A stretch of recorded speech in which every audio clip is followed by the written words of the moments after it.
Nice. Chigger crawl.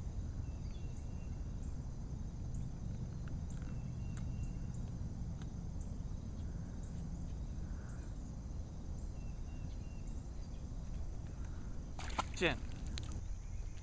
Today we're trying some zipper worms. These are watermelon candy, 6 count, 7-inch zipper Magnum worms. Got them Texas rigged with just an 1/8 ounce tungsten weight on a 4/0 hook. Just going down the bank, flipping wood, hoping the big ones are up here. We've already caught a couple today, and we're gonna see what happens. Wish us luck.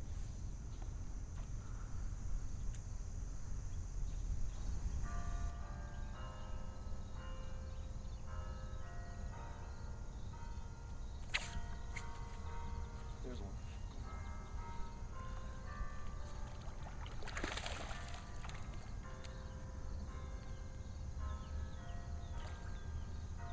Coming in. All right. Hi, it's Rod Bailey, RodBaileyFishing.com, Dead Fish Pro staffer, sponsored by Zipper Worm.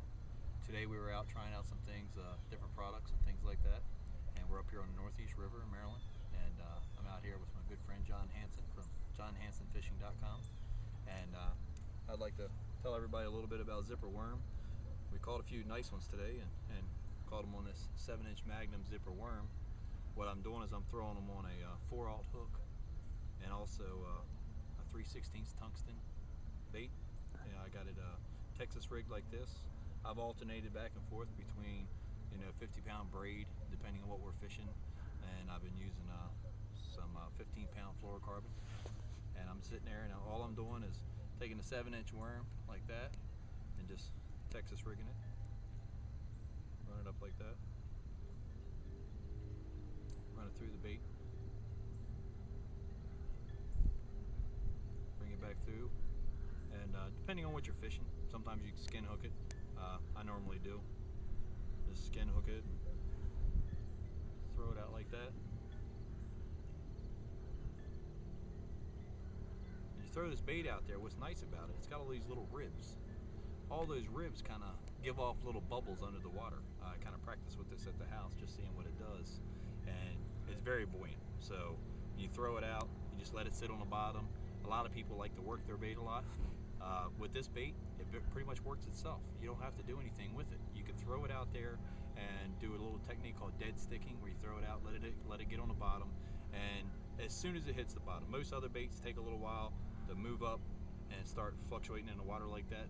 With a zipper worm, all their products, they come right up. I mean, it's almost instantaneous, and when it sits in the water, it just kind of undulates back and forth like that, and it's got this little curl tail on it. Ribbon tail, I guess you could say, and it just entices the heck out of the bass. A lot of times I've noticed today, the way the bite's been so subtle, I'll throw it out, I'll let it sit on the bottom, I may let it sit there 3, 4, 5 seconds before I do anything with it, and I've noticed as soon as I start to move it, you'll just feel them grab it. It's almost like the fish are watching it, just waiting for it to do something. And throw it out there, just let it sit on the bottom, ease it along. Sometimes I think it works a little better because the way this thing fans its tail, I think it almost reminds them of a bait fish that's down there feeding on the bottom. So if you keep your sinker on the bottom and you just kind of slide it along and just keep it intact, don't hop it along the bottom too much. On these days when the bite's real soft and subtle, just keep it on the bottom, ease it along. It's stirring up the bottom with the sinker, and you're keeping it touching your bait, and the whole time this worm is nose down, and it's just steadily moving that tail. To a bass, it looks just like a bait fish that's coming through the water. When I wasn't getting bites on this, I was alternating back and forth. I was throwing a Berkley 4-inch chigger crawl. I like the crazy leg chigger crawls for the same purpose.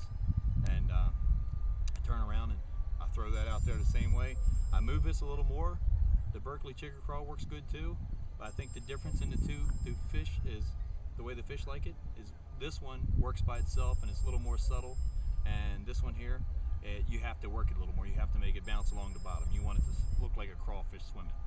You want to do that, and it works. I've been using it on the same rig. I do the Berkley chigger crawl the same way as I do the zipper worm. I throw it out there. I use it as a Texas rig, and the same way. I'll go up to a bigger sinker if I'm in deeper water, try to get it down a little faster, but we're fishing probably 2 to 5 feet of water today, and the bite's been real good. This has really produced real well for us. Check it out, zipperworm.com. Go on there and check out their whole line of products they have. They have everything from hand pours. They sell relic reels, high-speed reels. They're 7-to-1 gear ratio, real good reels. They have pretty much anything you need when it comes to bait, soft plastics. They have something from anything that that looks like lizards, everything, and they all have this in common. They have that zipper body on them, and that just gives it a little something different than what the bass are used to seeing. They've been around for years. You know, I used them in the 80s when I was a little kid, and they still have the same quality now. I mean, as soon as I brought them home, my dad recognized them right off the bat. Couldn't believe they were still around. Go to zipperworm.com, try them out. Check them out on Facebook. They're on there also.